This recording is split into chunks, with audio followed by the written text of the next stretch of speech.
Hi, AMC. We are going to be going through the exponential functions review. I'm going to do this in 4 videos. This is going to be the first one. I'm going to do one for each page. So let's get started. These two say to simplify the following expressions, make sure there are no negative exponents in your answer. So I'm going to start by remembering that whenever I have parentheses raised to a power, it means that each of the things inside the parentheses are raised to a power.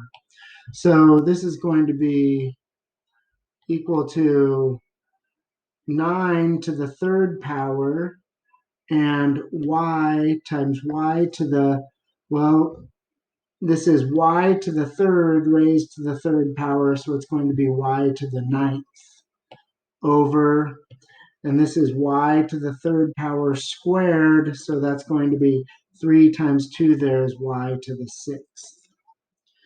All right, now we have 9 to the third power. Well, let's see, that's going to be 81 times 9 is, that's 72, 729. All right, so that's going to equal 729. And then we have y to the ninth over y to the sixth. So these 6 are going to cancel out with 6 of these, leaving 3 in the numerator. And we could write it like this over 1, but really it's just 729 y to the third. Uh-oh. Let me make sure you can see that. There you go. 729 times y to the third. All right, so this one, we have first, I'm going to take this and I'm going to do this to the third power. So we have 4xy squared times 2 to the third power is 8 times y to the third. Now we have 4 times 8, and that's 32. And we have just the one x here, that's not being multiplied by anything. And then we have y squared times y to the third is y to the fifth.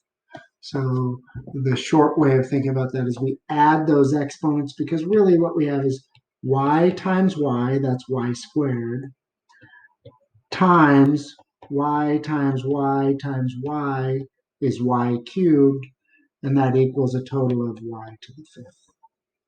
All right? So those are the two there. On this one, Mr. Kwan bought a Winnebago 2 years ago for $69,998. It will depreciate at a rate of 9% annually. What will Mr. Kwan's RV be worth 10 years from now? So when we have a situation like this, we have our principal, the amount, the initial amount, but this is 2 years ago.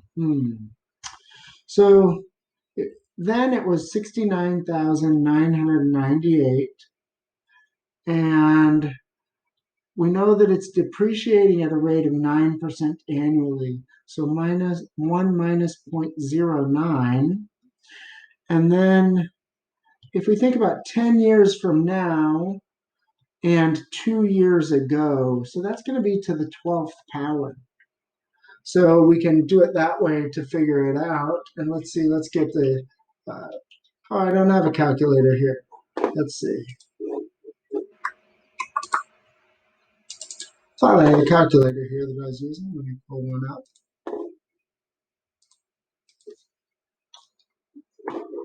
All right, so we have 69,998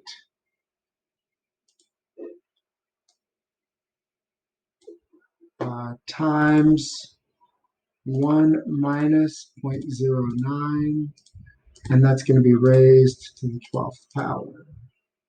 So it's going to be worth, wow, it's going to be worth approximately $22,572 and 64 cents. Oh, poor Mr. Kwan. So that is not a lot of money um, when you figure it's about a $70,000 purchase. All right,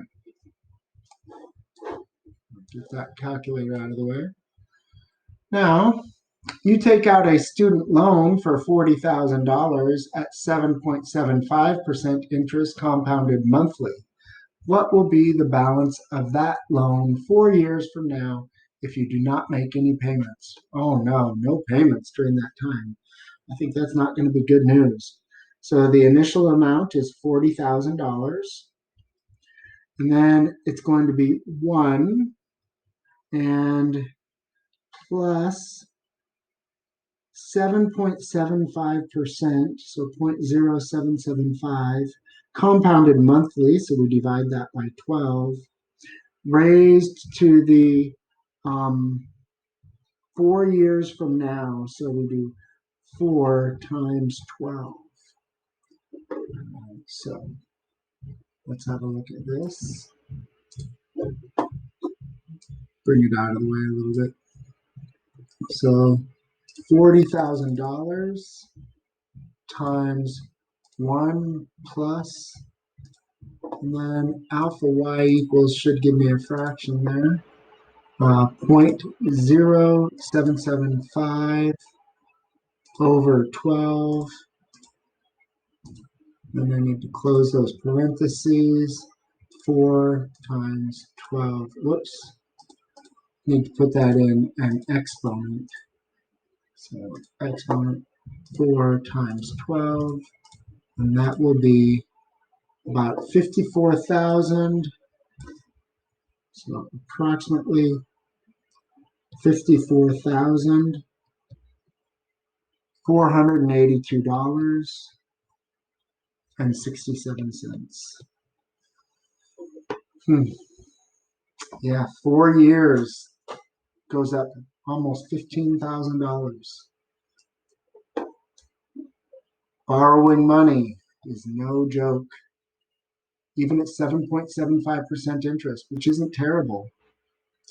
All right, write an exponential function for the data represented below.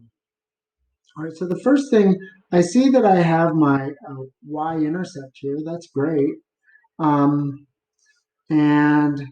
I can get my multiplier with this information. So I'm going to do the 42.875 divided by 24.5. Whoops. Divided by 24.5. And that will get me a multiplier of 1.75. So I'm multiplying by 1.75. And this right here helps me figure out more of the equation. So we have y is equal to, the initial value is 8. The multiplier is 1.75 raised to the x power. And it doesn't say to fill in any data there. I think that it's just trying to make sure, and you didn't see what I wrote there, sorry about that. It's trying to make sure that you can see that you can get your multiplier as long as your x value is increasing by 1 by taking the